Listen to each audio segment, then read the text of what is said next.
He put me out in the rain like I was a bag he'd already decided to leave behind. No argument. No door slam. Just his fingers uncurling from my wrist. One small motion. And then the parking garage, the wet, and the sound of his engine going. I stood there in my scrubs with my medical bag and the particular exhaustion of a woman who has been useful for so long she's forgotten that isn't the same as being wanted. The black car at the end of the ramp was running. Warm light inside. I thought it was mine.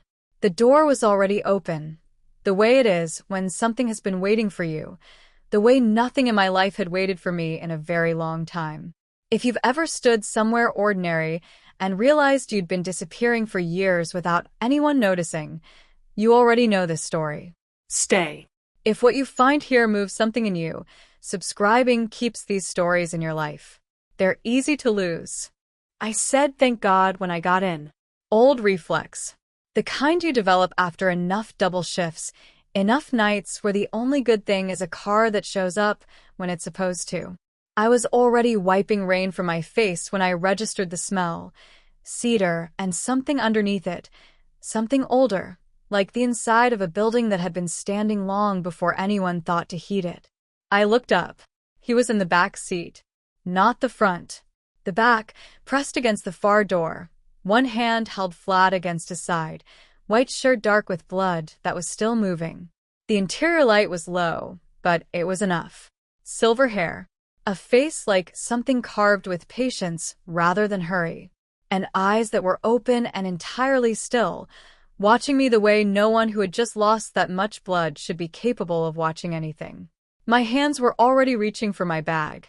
I told myself it was training. 7 years of pediatric nursing means your body moves before your brain issues the instruction. I'd had my gloves on and 2 fingers pressed to his wrist before I'd consciously decided to touch him. His pulse was there. Slow. Slower than it should have been. The driver, young, dark-haired, jaw set like he'd received a very specific set of instructions about tonight, pulled smoothly away from the curb. I said, "Stop the car." Nobody stopped the car. "Sir." I kept my voice level. Level is a clinical skill, not a personal one, and I was grateful for it. "You need a hospital. This is..." I got a better look at the wound through the torn fabric. 3 lacerations, close together, too precise for broken glass. "This isn't an accident." No. His voice was low. Not weak. It carried the specific quality of someone who had decided that economy of speech was a form of authority. "Fun, continue." The driver named Fun continued. I pressed my gloves harder against his side and did a calculation the way I do in TRIA, what I had, what I needed, what the margin was. My kit was stocked because I had restocked it 2 days ago after a code on the ward.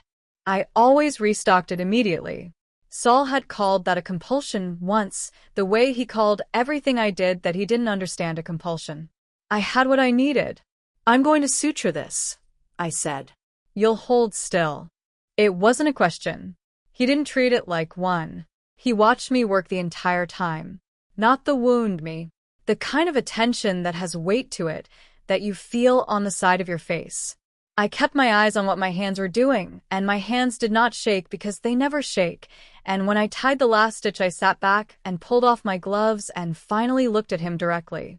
"You knew my name," I said. Before I gave it. A pause. Not the pause of someone searching for an answer, the pause of someone deciding how much of one to offer. "Yes." That's not a coincidence. No. The car turned onto a street I didn't recognize, and then another, and then through iron gates that opened before Finn touched anything, and up a drive lined with bare December trees to a house that had no business being in Trenton, New Jersey. Stone and height and windows lit warm from inside, the kind of building that looks like it decided to stay standing through 2 centuries simply because nothing had yet given it a compelling reason to fall. His name was Vincenzo Valiante. The housekeeper, Rosa, 70, silver braid down her back, the look of a woman who has managed large problems quietly for decades, told me this while she led me to a room on the 2nd floor. She also told me there were dry clothes in the wardrobe and food coming, and she said both of these things with the brisk certainty of someone who did not expect to be argued with and was not wrong not to expect it. The room smelled like cedar and old stone. I stood in the middle of it for a moment after she left. The bed had 4 posts and a white coverlet and was roughly the size of the studio apartment I'd lived in during nursing school. The window looked out over a garden that was gray and bare and somehow still precise, like someone tended it even in winter out of principle rather than hope. I should have been calling a cab. My phone was dead. I'd been meaning to charge it since noon, another thing Saul would have called a compulsion, my inability to let a battery run down, but there was a charger on the nightstand that fit my phone exactly. I plugged it in and sat on the edge of the bed and waited for it to wake up. He had known my name before I gave it. I turned that over the way you turn over a loose stitch, pressing at the edges to see what it was hiding. A man with resources could know things. I treated people in Trenton whose families had security teams. I understood that certain kinds of money came with certain kinds of information. That was the rational frame. I put the wound inside it and the silver hair and the eyes that had watched me like I was a problem he had already solved, and I held the frame firmly because the alternative, the thing underneath it that I had no category for yet, was not something I was ready to look at directly. Rosa knocked once and left a tray outside the door. Roasted chicken. Bread. A glass of water and a glass of red wine, which I did not touch. I ate the food before I let myself think. My mother had called it her one rule. You eat first, you fall apart later. She'd been talking about 12-hour shifts and difficult patients and the particular grief of losing a child on the ward, but the rule held for most things. I was on the last of the bread when the door opened without a knock. Vincenzo stood in the doorway. He'd changed. Dark clothes now, the white shirt on, and he moved without favoring his side, which was not possible given what I had sutured 40 minutes ago, and I noticed that I noticed this and said nothing about it. Your husband, he said, owes a significant amount of money to people who do not send reminders. I set down the bread. How much? More than he has told you. How much more? He looked at me for a moment with that same assessing stillness. Then he named a number, and I heard it, and I did not let my face move, because my face had learned long ago to hold things that my body hadn't finished processing yet. $47,000 was what Saul had told me, once, in a moment of what he'd called honesty, and I was now revising. The number Vincenzo named was 3 times that and climbing, and attached to names that meant nothing to me but apparently meant something very specific about the kind of consequences that came next. Why are you telling me this? I said. Because you are in danger you did not choose and were not warned about. He said it the way I give a diagnosis, without apology but not without care. And because you're going to want to understand what you are in the middle of before it arrives at your door. He left after that. No offer to stay, no reassurance, no question about whether I was all right. Just information, delivered cleanly, and then the door. I sat with the tray on my lap for a long time. The food was gone. The room smelled like cedar. My phone had charged enough to show me 12 missed calls from Saul, and I turned the screen face down on the nightstand without listening to any of them. 3 hours I had been in this house. I had not once asked to leave. I noticed this, held it up, looked at it, set it back down without examining it, the way you set down something sharp when you're not wearing gloves. Outside, the December rain fell straight and quiet against the window. Not the storm from the parking garage. Just rain, doing what rain does, indifferent and steady. I lay back on the white coverlet in my borrowed clothes and looked at the ceiling, and did not sleep for a very long time. The phone had enough charge to light up just after 2 a.m. I watched Saul's name on the screen for 3 full rings before I answered. Not because I was deciding whether to, I already knew I would. I had always answered. That was the arrangement, though neither of us had ever said so out loud. Where are you? Not a question. The specific flatness of a man who leads with accusation because it saves him from having to express relief. Somewhere safe. That doesn't tell me anything, Martha. No, I said. It doesn't. A pause. I heard him breathe, that short intake he uses when he's recalibrating, when the conversation isn't going the way he'd mapped it. I knew all his breathing. For years of sleeping next to someone gives you their sounds the way it gives you nothing else. I knew when he was drunk before he spoke. I knew when he'd lost money by the way he moved through the apartment, setting things down too carefully. I came home, and you weren't here, he said. You left me in a parking garage. Martha. In December. With a dead phone. I kept my voice even. Flat the way the hospital floor is flat, not because nothing is happening, but because the structure requires it. You put me out of the car the way you put out trash. You were being unreasonable. There it was. The pivot. He did it the way a man does when he understands that guilt is coming for him and he'd rather meet anger halfway. I had spent 4 years learning to soften what came next. Apologizing for the accusation embedded in a fact. Finding a way to reframe my own experience so he could live inside it more comfortably. Come home, he said. We'll talk. No. The word came out of me clean. No hedge, no softening clause trailing behind it. Saul went quiet in the particular way of someone who has misheard something. I need time, I said. Don't call again tonight. I ended the call before he could answer. My hands were in my lap. Still. I looked at them for a moment. The hands I'd used on a 6-year-old with a burst appendix 2 days ago. The hands that had sutured a stranger's wound in the back of a moving car 3 hours ago, and I tried to locate the version of myself who would have apologized for what I'd just said. She was somewhere behind me, receding. I did not know what to do with that. I set the phone face down on the nightstand and lay back and looked at the ceiling and listened to the house settle around me. Old buildings have their own language, the tick of wood against cold, the particular complaint of a staircase. This one spoke quietly, steadily, like something that had long since made its peace with the dark. I was still awake an hour later when he knocked. 2 knocks. Then silence, which I understood was permission, not impatience. Come in, I said. Vincenzo stood in the doorway, without turning on the light. The hall behind him was lit, just enough to see him, the white of his shirt replaced by something dark, his hands loose at his sides. He didn't come into the room. He stood at the threshold the way someone stands who has learned to ask before entering spaces that belong to other people. You're awake, he said. Yes. He was quiet for a moment. Then he crossed to the chair near the window, not the bed, not close, and sat. The December dark pressed against the glass behind him. Outside, the garden was invisible. I'm going to tell you something, he said. Not because you've asked. Because you treated a wound tonight without asking who made it, and that requires acknowledgement. I waited. My family was killed 40 years ago. He said it the way you say something you have rehearsed in private so many times that the words have gone smooth, worn down to their core. Every member of my bloodline. One night. The house in Tuscany where we had gathered for the winter. A pause. I was in the cellar. I had gone for wine. That is the whole of the reason I am here, and they are not. The room was very quiet. I have not told anyone that in 40 years, he said. I didn't ask why he was telling me.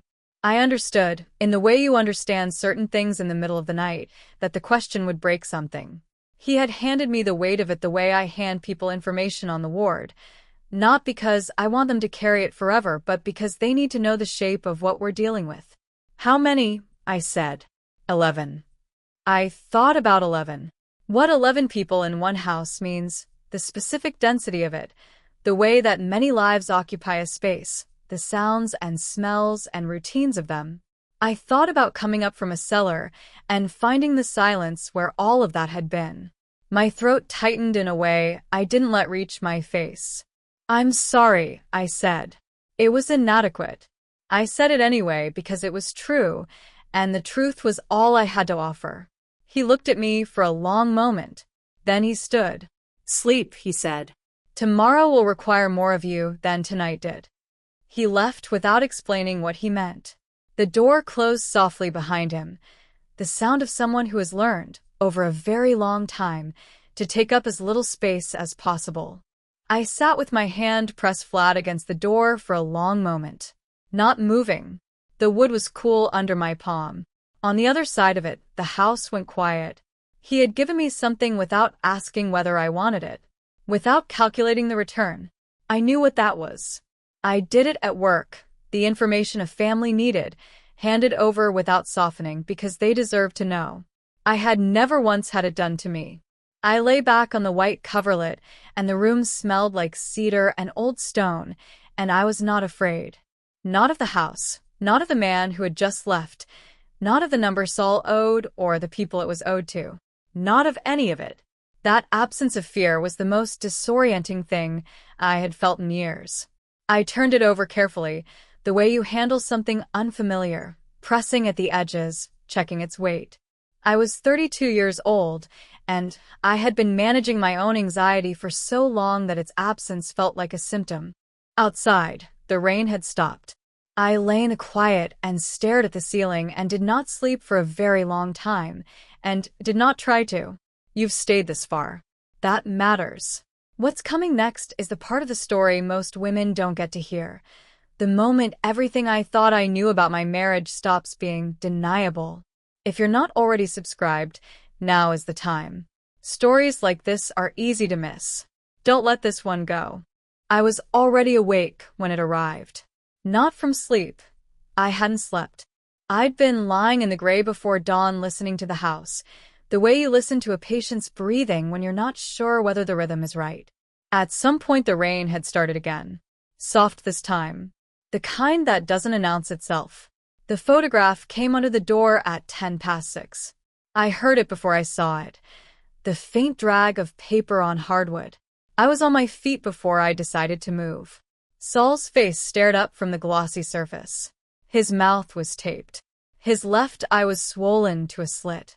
Someone had written across the bottom in block letters, the ink so dark it looked pressed rather than written. 1 hour. The nurse for the husband. I stood with it in my hands for a long time. My chest did not tighten. My eyes stayed dry. I held the photograph of a man I had shared a bed with for 4 years, and I waited for grief to arrive. And what came instead was something quieter and more terrible. The recognition that I was calculating. That I was already asking what it would cost and who would pay it, rather than how to stop it. I put on my shoes and walked. Vincenzo's study was at the end of the east corridor, 2 floors down. I had memorized the route the night before without meaning to: the left turn at the iron sconce, the 4 stairs that went down before leveling, the door that was heavy enough that you had to lean into it. I know the layouts of buildings. It is the same instinct that makes me memorize where the crash cart is on every ward I've ever worked. He was already standing when I came through the door. Not as though he'd heard me coming. As though he'd been awake in that particular way. Ready, not waiting, for a long time. I held up the photograph. He looked at it once. Then at me. He's alive, I said. For now. 1 hour. They want me in exchange. Yes. He set his phone down on the desk. That's not what they actually want. The study smelled like old paper and the specific cold of a room that gets very little sun. I stood in the middle of it while he told me what I was. Not who. What? My hospital ID. My shift rotations. The families I had relationships with. The parents who texted me directly when their child spiked a fever at home. Who trusted me in the specific way people trust the person who held their child's hand during the worst night of their lives. Vincenzo named 3 families. He named the children. He told me, without inflection, that those children were under the protection of his court, and that Romanov Petrov had spent 6 months trying to find a way to reach them, and that Saul had provided him the shape of the key without understanding, or perhaps without caring, what lock it was meant to open. Saul gave him my schedule, I said. Your schedule, your patient relationships, the layout of the pediatric wing, and the rotation of security staff on the night shift. My hands were very still at my sides. How long? I said. 6 months. Possibly longer. 6 months ago, I had been covering extra shifts because Saul said we needed the money. 6 months ago, I had been proud of myself for being indispensable. The sound that came out of me was not a word. I turned away from Vincenzo and faced the window, which showed me nothing but December gray, and pressed the back of my hand against my mouth and held it there until the thing behind my sternum stopped trying to climb out of me. It took approximately 4 seconds. I have learned, over years of delivering impossible news to parents in hallways, to be efficient with what I cannot say out loud. Then the east side of the house came apart. Not loudly. That was the wrong part. I'd expected noise, and what I got was one sharp sound, almost mechanical, and then shouting in a language I didn't know, and then Vincenzo's hand on my arm, not gripping, just there, directing. "Now," he said. We moved fast through a door behind the bookcase, real, functional, not theatrical, and downstairs that were stone and very old, and I focused on my feet and not on the sounds above us, which were getting closer in the specific way of things you cannot outrun by running. The safe room was 200 years old, and it smelled like it. Iron and cold stone, and wood that had been sealed in here since before anyone living had been born. There was a light, low, battery-powered, and a bench, and a communication panel that Vincenzo went to immediately and began working with the focused efficiency of someone running a triage protocol. I sat on the bench. Above us, the house was making sounds I was choosing not to interpret. I held the photograph still in my hand. I had carried it through all of it without noticing. I set it face down on the stone floor and left it there. Vincenzo finished his calls and turned to face me. The low light made the angles of him sharper. He looked like a man who had been in rooms like this before, not comfortable exactly, but calibrated. "Your husband," he said, "is not a gambling addict who made poor choices. I know. He is employed, has been employed, in this capacity, for approximately 18 months. He paused. "The debts are real. They were the mechanism that brought him in. But the work is deliberate." 18 months. I had believed for 18 months that I was helping a man manage a problem. I had worked double shifts and covered overdrafts and sat across from him at our kitchen table and asked careful questions and accepted careful eyes. 18 months of being useful to a situation I hadn't been told I was inside. I sat with that. The sounds above us had stopped. In the quiet, I became aware of something I hadn't had space to notice while we were moving, that I was not afraid. Not of the men who had come through the east wall. Not of the stone room or the low light or the photograph on the floor. Not even of what Vincenzo was still not saying, the things I could feel waiting at the edges of what he'd already told me. I was afraid of one thing. Going back. The apartment. The kitchen table. The careful questions and the careful eyes and the slow, daily work of disappearing inside a life I had mistaken for a choice. That fear was so much larger than everything else in this room that it clarified everything around it. "Tell me the rest," I said. My voice came out steady, not because I was steady, but because I was decided. Vincenzo looked at me for a long moment. Something moved in his expression that I didn't have a name for. "All of it," I said. "Whatever it costs." He nodded once. One small motion, like a door opening. He told me the rest in the safe room while his people cleared the house above us. I will not recount all of it here. Some things, once you know them, take up permanent residence. They move into the part of you that used to hold other things, and those other things do not come back. What I will say is that by the time Vincenzo finished, the photograph on the floor was no longer the worst thing in the room. I asked to go to the warehouse. He said it wasn't necessary. He said his people could manage the extraction, that I did not need to be present for what came next. I told him I needed to hear it from Saul directly. He looked at me for a long moment, that specific stillness of his, the kind that isn't hesitation but assessment, and then he said, "All right. I want to be honest about why I went, not because I believed Saul would explain himself in a way that would help me. I was not going for explanation. I was going because 4 years of marriage had taught me to doubt my own perception, to hold every piece of evidence up against Saul's version of it until my version blurred, and I needed to stand in front of him with everything I now knew and see whether it held. Whether I held. That was the only thing I needed from the warehouse. Route 1 in December has a specific ugliness. Industrial gray, chain link, the skeletal frames of billboards stripped to their bolts. The warehouse sat back from the road behind a fence that Vincenzo's people had already opened. Inside, the air smelled of rust and old motor oil and the cold that settles into concrete when it hasn't been heated in years. Petrov was waiting. I had constructed a version of him from the information I'd been given, a man of consequence, calculated threat, the kind of authority that doesn't need to raise its voice. The man I saw was that, and also smaller than I'd imagined, with the pale eyes of someone who had long since stopped registering other people as anything more than variables. He looked at me the way you look at a tool you've been trying to acquire.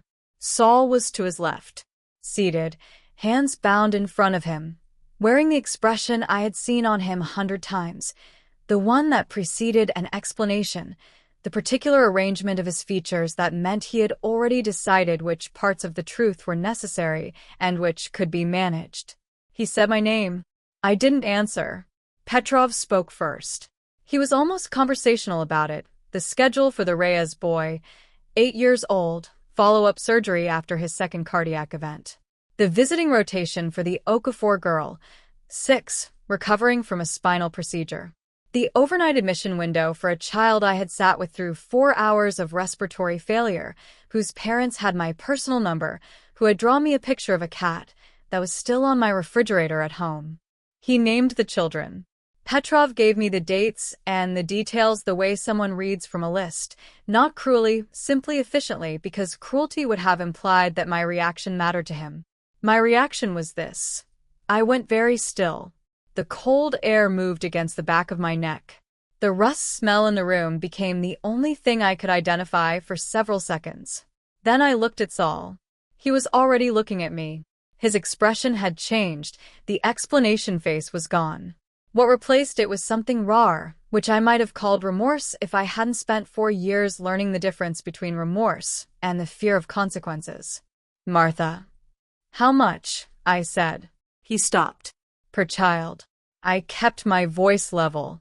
The same register I use when I'm telling a parent that the next 12 hours are the ones that matter.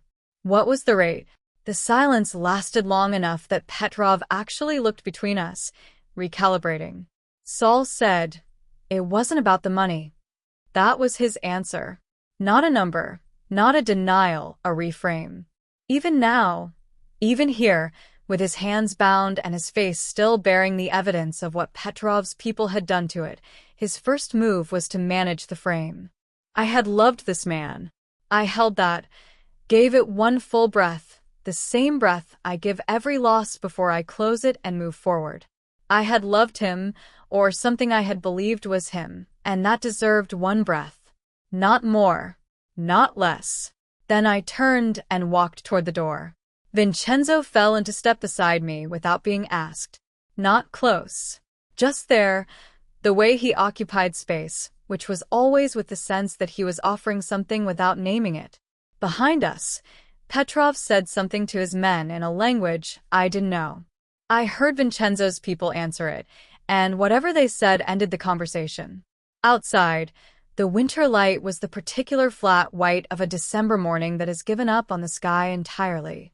I stood on the cracked asphalt outside the warehouse door and looked at the fence line and the road beyond it and the stripped billboard frames, and I waited for something to arrive. Grief, rage, the specific collapse that follows when a thing you have been holding together for years finally goes. Nothing arrived. There was only the cold against my face and the sound of gravel under my feet when I shifted my weight, and the understanding, arriving not as a feeling but as a plain fact, that I was done. Not angry. Anger is still attached. It means the thing still has the power to wound you. I was not angry at Saul. I had stopped being attached to him somewhere in that room, quietly, without ceremony, the way a thread goes when it has been worn too thin for too long. Not heartbroken either. A broken heart requires a heart that was whole to begin with, and mine had been held together with the specific tension of a woman who already knows, somewhere below the level of words, that what she's protecting isn't real anymore. Done is different. Done is when the accounting is finished and the numbers are clear and you close the book. I heard Vincenzo come to stand behind me. Not close. He had a precision about distance he never crowded. "Are you all right?" he said. It was not a question he expected me to answer honestly. It was the question you ask when what you mean is, "I am here and I am not going anywhere, and you do not have to perform recovery for my benefit." I understood that. "No," I said. "Not yet." He said nothing. The gray light sat on us both. Down the road, a truck passed on Route 1, going somewhere ordinary, carrying something ordinary, entirely indifferent to what had just ended in a warehouse behind a chain-link fence. I was 32 years old, and the life I had been managing was over, and the thing waiting on the other side of that, whatever it was, had not yet come into focus. I was not afraid of it. That was the only remarkable thing I had to report. 2 days after the warehouse, Dex came to find me in the library. He was 26 and moved like someone who had been solving urgent problems since before he was old enough to have calluses, which I understood was exactly what he was. He set a badge on the table in front of me, laminated, photo ID, the East State Street Facility logo in the corner, and slid a folded sheet of credentials beside it without comment. Isabella Martinez, RN. Travel nurse. Impeccable references. I looked at my own face on the ID for a moment. Then I picked it up and put it in my pocket. "The badge scanner on the east entrance runs on a 6-second delay," Dex said. "Night shift handover is 11:15. You'll have a 12-minute window where the third-floor desk is unoccupied." He paused. "The fire suppression system in the basement responds to heat, not smoke. We'll trigger it at 11:45. That gives you 30 minutes on the floor." "I won't need 30, I said. He looked at me with the particular assessment of someone very young who has seen things that should have required more age. "No," he said after a moment. "I don't suppose you will." He left without asking anything else. I was grateful for that. I want to be accurate about the state I was in, walking to Vincenzo's car that night. There was no dramatics in it. I had showered. I had eaten. Rosa had left soup, and I had finished all of it because old habits are more reliable than resolve. I had my kit and my borrowed credentials, and the specific internal stillness that comes when a decision has been made so completely that the body has stopped arguing and started cooperating. Fear was present. I want to be clear about that. It was there the way a bad knee is there, something you are aware of, something you accommodate, something that does not stop you from walking. Vincenzo was waiting at the car. He looked at me and said nothing. That was the right call.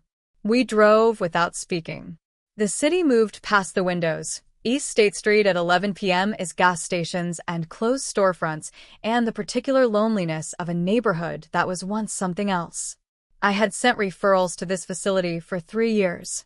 I knew the parking structure, the staff entrance, the layout of the third floor from the floor plans Dex had given me, which matched what I already knew from the 2 times I'd visited patients here on my own time.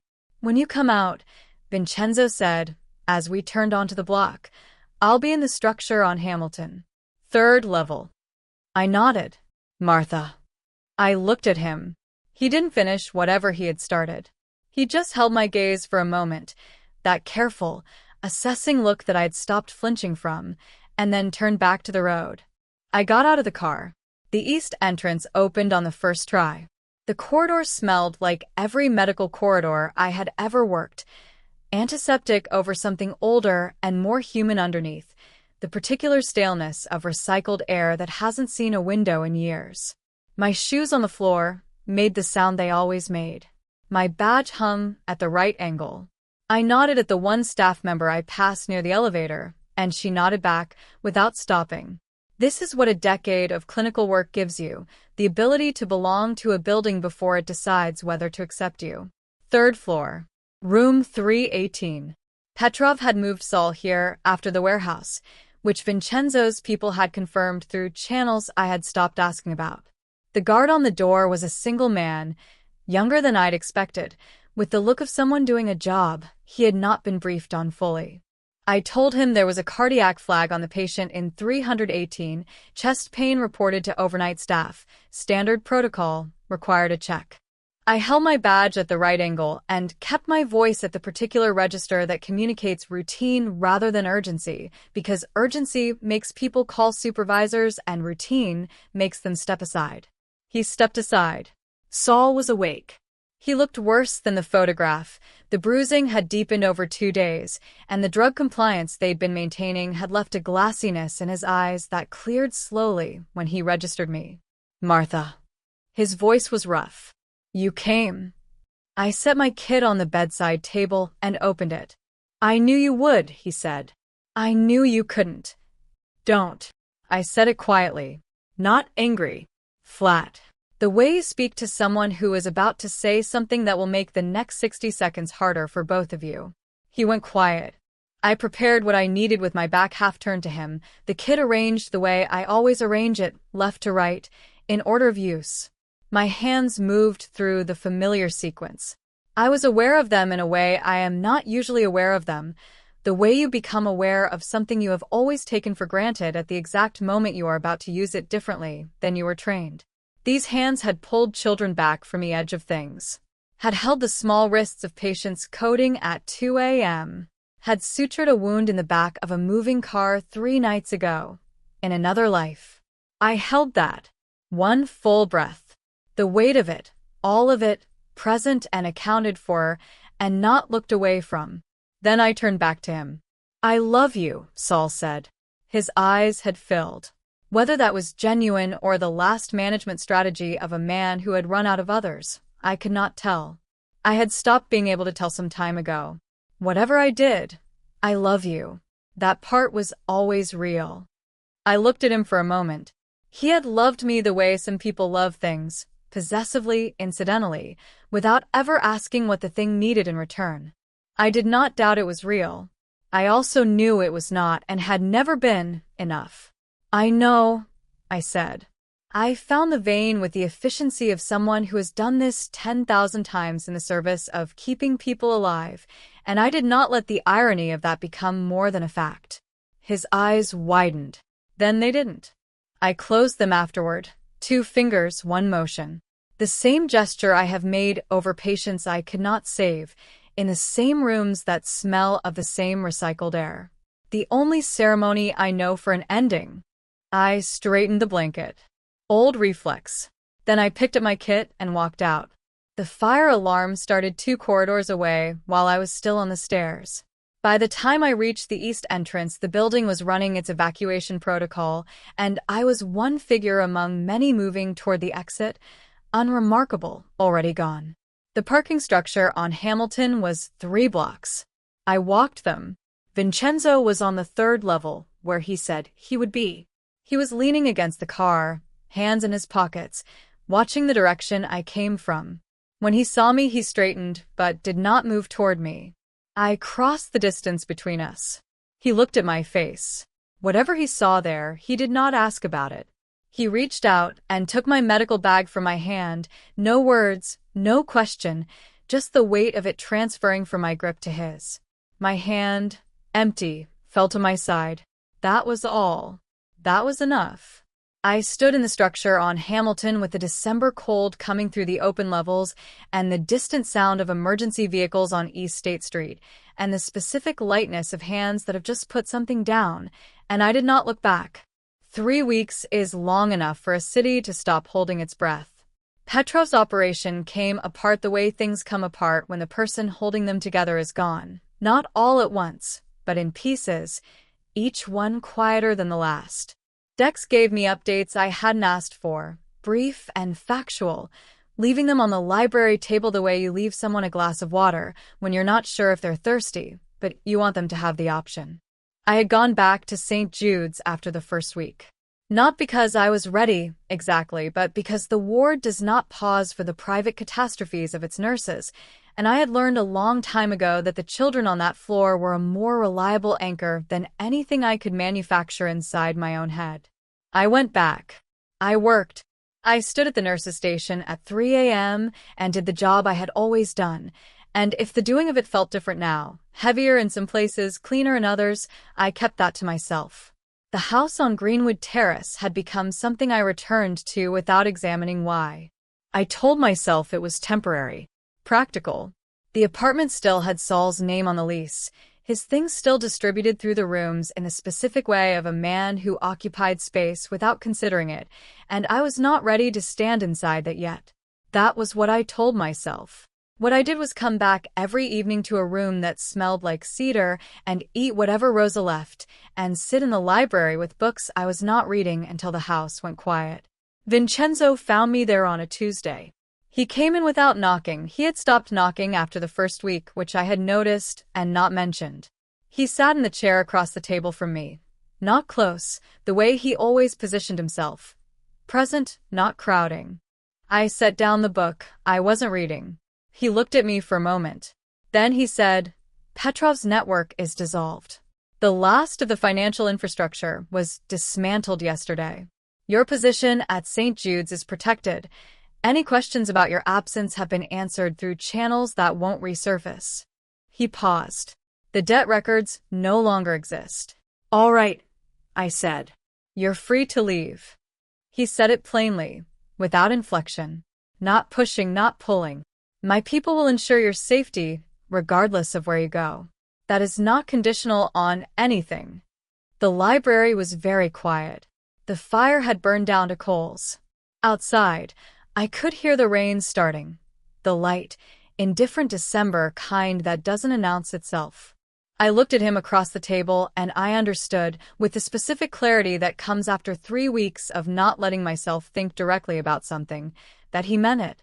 He was giving me the door with both hands. No debt attached, no negotiation pending, no version of this that required me to be useful in order to be allowed to stay. I had been waiting, without knowing I was waiting, for the condition.